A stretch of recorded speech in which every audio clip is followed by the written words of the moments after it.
मेरे तो 33 साल के जीवन काल में पहली बार ही लड़ाई हुई है, पहली बार ही हमारे सर के ऊपर वार किया है। और कभी तो एक्सीडेंट तो हमने कभी जिंदगी में नहीं देखा, और जो इन्होंने लाइव हमारे को हमारे घर के आगे दिखा दिया। आरोप लगा रहे हैं कि आप विधायक हो, आपकी सरकार है, डबल इंजन की। इन्होंने प्रशासन पर पूरी नकेल कसती थी।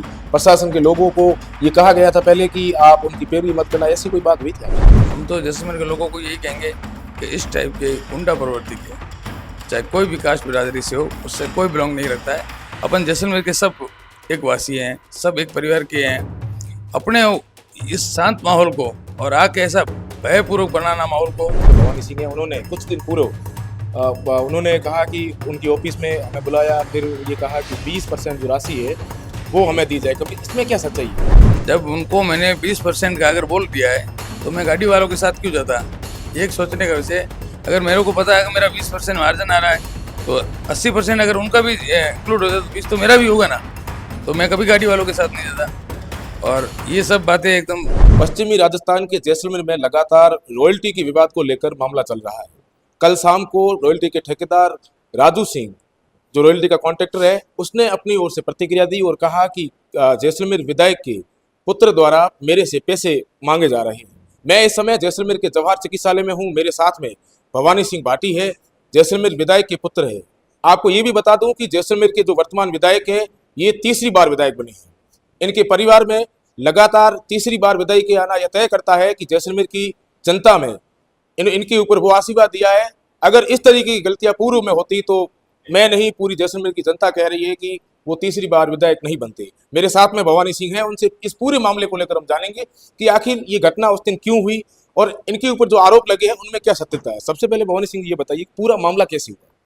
मामला ये अपने मार्च जैसे एंड हुआ तो 1 अप्रैल से इसका मैसिनी स्टोन का टेंडर होना था, तो वो टेंडर भी हो गया था। पूर्व में एक बार मेरे को किया, इन्होंने बोला था कि मैसिनी का टेंडर है, अगर हम अब की बार इंटरेस्टेड हो तो आप हमारे पर थोड़ी दया दृष्टि रखना। बस ठीक है, आप हमारे भाई हो, हमारे दोस्त हो, आपके ऊपर दया दृष्टि नहीं रखेंगे तो किसके ऊपर रखेंगे? ठेकेदार आते रहते हैं हर साल, आप भी आओगे, आपका काम पूरा हो जाएगा, फिर आप भी चले जाओगे। तो उन्होंने यही कहा कि हम आपकी हेल्प करेंगे पर हमारी जनता का ध्यान पहले रखेंगे, बाद में अपना दोस्ती का फर्ज अदा करेंगे। तो इस बात से चल गया मामला। फिर उनका हमारे को फोन इस संबंध में कभी आया ही नहीं, ना ही कभी उनसे कोई बात हुई। और जैसे ही 31 तारीख को मैं किसी कारण से जोधपुर चला गया, 31 मार्च को, क्योंकि हमारे बच्चे महाराज माता हॉस्टल में पढ़ते हैं, उनको छोड़ने के लिए। तो जैसे ही मैं उनको छोड़ के जोधपुर में फ्री हो गए, अब 1 को निकलने का हमारा प्रोग्राम था, तो 1 से मैं जैसे वापस निकलना था तो जैसे जहाँ स्टे किया हुआ था तभी मेरे को एक ट्रक वालों का फोन आया कि साहब ये रोटी चालू होगी मशीन स्टोन की और ये रेट मांग रहे दुनिया भर के। ना इसने कोई मीटिंग की, और मीटिंग तो मीटिंग अगर हमारे ड्राइवर के साथ माथा फोड़ करें कौन करें, तो उन्होंने उनका नाम बता दिया। अब मैं नाम लेना तो इनका उचित ज़्यादा तो समझता नहीं हूँ, क्योंकि अब वो हमारे कारनामे की गिना रहे, फिर मैं तो उनको एक तरफ से ओपन ना करूँगा, ऐसे इनके कारनामे हैं। फिर इन्होंने क्या किया कि इस बारे में बात की, मैंने फ़ोन करके पूछा तो कहा हमने रात को 12 बजे से काम शुरू कर दिया है। चलो भाई, और इस बात को सुन के बाद मैं दूसरे दिन जैसे आया जैसलमेर, तो जैसलमेर आने के बाद इन्होंने ट्रक यूनियन के जितने भी ट्रकें थी, जो अपनी लोकल ट्रकें चलती है पत्थर में, जो ठेकेदार कॉन्ट्रैक्टर यूनियन की थी ट्रकें, उनको बोल दिया कि भाई कोई भी आओगे तो अंडरलोड आओगे, अंडरलोड के अलावा कोई नहीं आओगा। और वो अपनी टीपी साथ में लेके आए। अब टीपी में उनका मटेरियल जो रोड के काम के लिए यूज़ होता है, WMM GSB, ये मटेरियल था एकदम थर्ड मटेरियल टाइप जिसको बोलते हैं, वो था। अब उसकी ट्रकें आ रही थी, उनको रुकवा दिया। एक दिन चल गया, दूसरे दिन चल गया। इन्होंने सोचा कि ट्रकों वाले हमारे पास आएंगे और हमारे से रिक्वेस्ट करेंगे कि साहब ओवरलोड चलने दो और आप कहोगे वैसे कर लेंगे। ऐसा तो ट्रकों वालों ने किया नहीं। और तीसरे दिन उन्होंने ये देखा कि अब तो कोई होना नहीं है, ट्रकें तो अंडरलोड चल जाएगी। तब उन्होंने एक और क्वेश्चन रहा, भाई नहीं तो ट्रकों में अंडरलोड चलेगा और रवाना भी नहीं चलेगा, आप जो ट्रक में जो वेट है उसका कांटा कर दीजिए, उस हिसाब से जो रोल्टी बन है तो हमारे को रोल्टी दिए। मतलब इनके दिल से ऐसी निर्धारित हो रही थी कि 10 चक्का गाड़ी की लमसम ऐसी 7-8 के अप्रोच रोल्टी लेनी थी, इनका ये विचार था। 7-8 हज़ार का अप्रोच करके कर दिया तो उसमें तो 6 हज़ार में तो गाड़ी खुद भर रही है। मटेरियल की वैल्यूशन 6 हज़ार है, रोल्टी उसकी 8 हज़ार लग रही है, तो वो ट्रक वाला कैसे ट्रक चला सकता है? जब उन्होंने ट्रकें रोक दी और बोल दिया कि हम नहीं चलाएंगे, तो उस संदर्भ से मेरी बात हुई। तो मैं कहा चलो हमारे मिलने वाले हैं, अपन बात करेंगे। एक तो विधायक प्रतिनिधि के तौर पे उन्होंने मेरे को बोला, दूसरा वो ठेकेदार है वो मेरे मिलने वाले थे, तो वो दोनों फायदे फायदे देख के मेरे को भी आग्रह किया गया।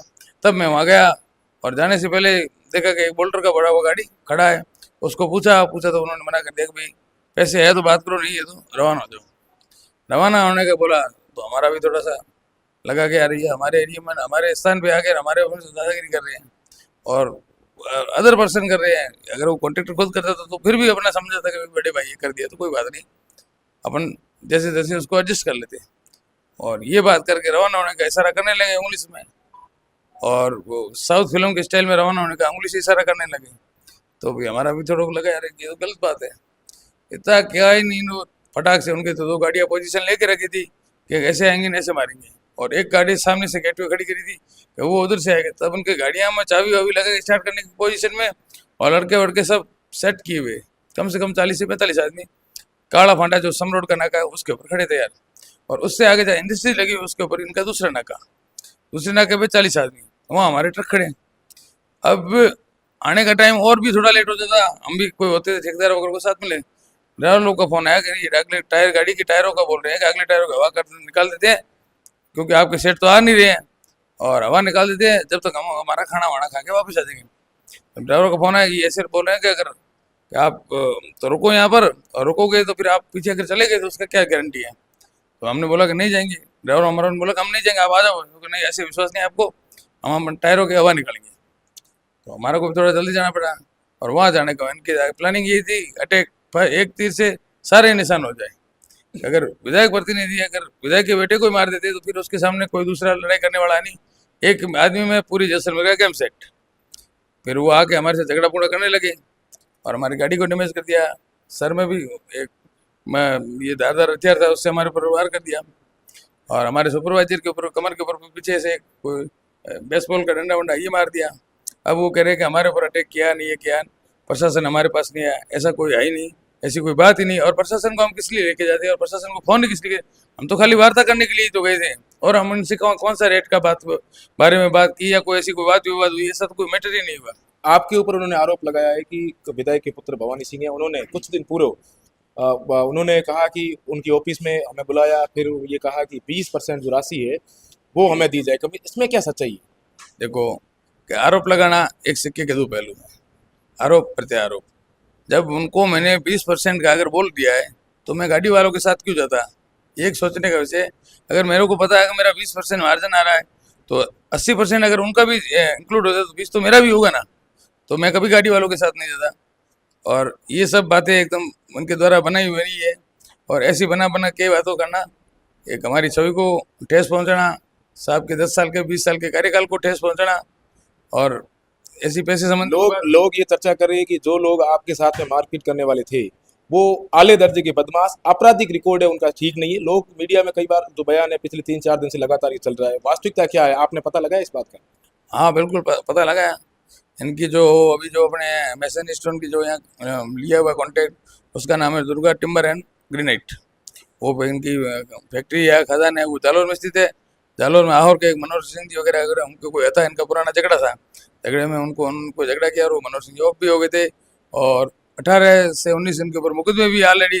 मेरे तो 33 साल के जीवन काल में पहली बार ही लड़ाई हुई है, पहली बार ही हमारे सर के ऊपर वार किया है, और कभी तो एक्सीडेंट तो हमने कभी जिंदगी में नहीं देखा, और जो इन्होंने लाइव हमारे को हमारे घर के आगे दिखा दिया।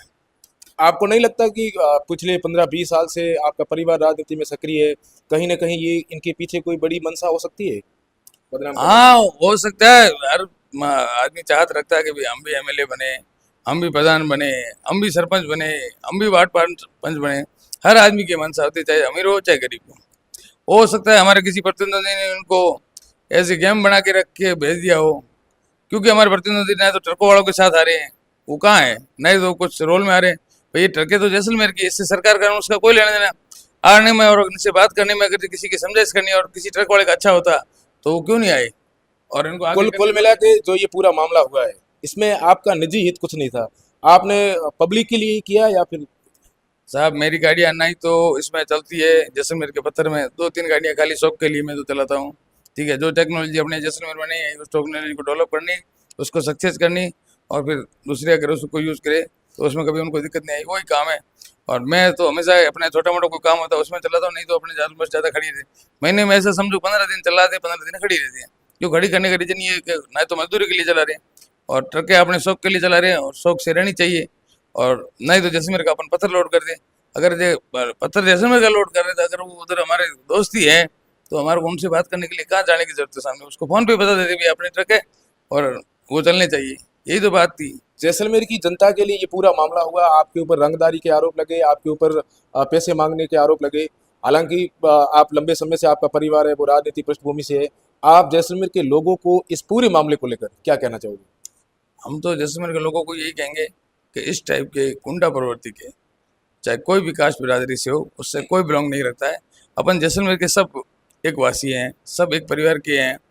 अपने इस शांत माहौल को और आके ऐसा भयपूर्वक बनाना, माहौल खराब करना और फिर सरकार की अवहेलना करना, ये सब बदमाश लोगों का ही काम है। और अपन सब एक परिवार के सदस्य के नाते सब साथ में रह के ऐसे ठेकेदारों का बहिष्कार करेंगे और इनका बहिष्कार करेंगे तो आने वाले समय में कोर हो ही नहीं ठेके व्यापारी का। हमारी सरकारी रेट के हिसाब से तो रॉयल्टी तो 1,25,00,000, 1 करोड़, 2 करोड़ ऐसा ही होना चाहिए अप्रोच रेट, और इनका रॉयल्टी का रेट है 4,71 लाख रुपया। अब इनका और एक दूसरी पार्टी का आपस का कंपटीशन और हमारी जैसलमेर को जनता को जलाना चाहते हैं, वो हम कतई स्वीकार नहीं करेंगे। ऐसा भी आरोप लगा रहे हैं कि आप विधायक हो, आपकी सरकार है डबल इंजन की, और इन्होंने प्रशासन पर पूरी नकेल कसती थी। प्रशासन के लोगों को ये कहा गया था पहले कि आप उनकी पैरवी मत करना, ऐसी कोई बात हुई थी आपसे? ऐसा कभी हो ही नहीं सकता है। अगर जो हमने प्रशासन को बोला है तो प्रशासन, तो हम खुद प्रशासन ही है ना, हम भी एक सरकार के नुमाइंदे ही है ना।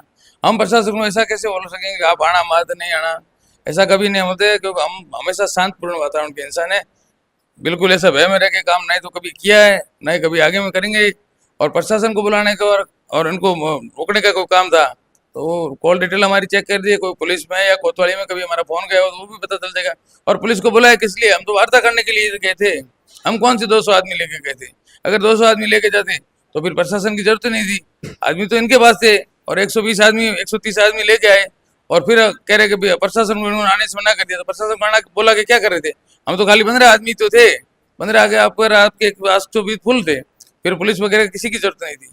ये सब एकदम मनगढ़ंत आरोप है, आरोप लगा के हमारी और हमारी सरकार की छवि को खराब करना चाहते हैं। आपके ऊपर जो पैसे लेने का जो आरोप लगा है, मांगने का जो आरोप लगा है, उसको लेकर जैसलमेर की जनता को क्या कहोगे कि वास्तविक सच्चाई क्या है? भाई देखो, मैंने पहले बताया कि इनके 2 टेंडर चल रहे हैं। एक तो पहले चल रहा था वो था लाइम स्टोन का, अब दूसरा टेंडर है जो मशीनरी स्टोन का। तो या तो फिर वो बता दे कि वो जो पिछला टेंडर 1 साल से चल रहा है उसके अंदर आपने कोई हमारे को पैसा वगैरह दिया हो तो आप बता दीजिए, आप सामने बैठे हो। और इस टेंडर में अगर कोई ऐसी पैसे वैसे की बात हुई तो हमारे को अप्रूव कर दे। और पैसे की वैसे की इसको हमारे को जरूरत क्यों? हमारे फादर वैसे भी ऑलरेडी बहुत सक्षम आदमी हैं और कोई ऐसे पैसे वैसे का ना ही तो लालच है, ना ही कोई बात है, ना ही कोई ऐसी अतिरिक्त शौक है जो हमारे को पैसे की जरूरत पड़े। पैसे की कहाँ जरूरत पड़ती है? पैसा हमारे को तो हमारे जीवन में जो जरूरत है वो हमने हमारे हिसाब से कमा के रख लिया है। कोई पैसे की और फिरौती का पैसा लेके हम हमारे घर में कोई टाइप की बीमारी नहीं ला सकते। मेरे फादर की उम्र हो गई 70 साल, नो मेडिसिन, आज तक कोई मेडिसिन वगैरह नहीं लेती। और कैंसर जैसी खतरनाक बीमारी वो हमारे माता जी को हो गई थी। अगर हमने ऐसे पैसे लिए होते किसी के मन को दुखा के तो हमारे माता जी कभी नहीं बचती। आज हमारी माता जी बिल्कुल स्वस्थ है और 10 गाय का दूध रोज निकाल रही है, वो भी उनकी भी उम्र 55 साल के आसपास है। बिल्कुल, ये थे भवानी सिंह भाटी जिनके ऊपर हमला हुआ था। इनका साफ तौर से कहना है कि जैसलमेर जैसे शांत इलाके में अपराधी प्रवृत्ति के जो लोग हैं, हमारी जब तक सरकार रहेगी, हम यहाँ जब तक चुने हुए जनप्रतिनिधि रहेंगे या फिर सत्ता में रहे या नहीं रहे, लेकिन इस तरीके की आपराधिक प्रवृत्ति को गति देने वाले लोगों को जैसलमेर के अंदर आने नहीं देंगे, पनपने नहीं देंगे, क्योंकि ये रॉयल्टी से संबंधित मामला है। रॉयल्टी के अंदर पत्थर, कई सारी जो खनन से संबंधित जो चीज़ें हैं, उसका जो परिवहन है वो होता है। उसमें जब रॉयल्टी ज़्यादा लगती है तो वो सीधा भार आम जनता पर पड़ता है। इनका ये भी कहना है कि आम जनता के साथ इस तरीके का खिलवाड़ ये बर्दाश्त नहीं करेंगे। हालांकि इनका ये भी कहना है कि ये वहाँ गए उस समय इनका कोई इस तरीके का मामला नहीं था। ये ट्रक ऑपरेटरों की बात करने के लिए वहाँ गए थे, विधायक प्रतिनिधि के तौर पर गए थे। फिर इनके ऊपर वहाँ जो लोग बैठे थे उन्होंने हमला कर दिया। हालांकि सच्चाई क्या है और क्या नहीं, ये कानून अपने आप इस बात को बयां कर देगा, इस बात का जो खुलासा है वो कर देगा। लेकिन इस समय भवानी सिंह जी जैसलमेर के जवाहर हॉस्पिटल में भर्ती हैं। हम वहाँ से आपको लाइव ये तस्वीरें दिखा रहे हैं। कैमरा पर्सन प्रेम चौहान के साथ बहादुर सिंह राजपुरोहित, द बवाल, जैसलमेर।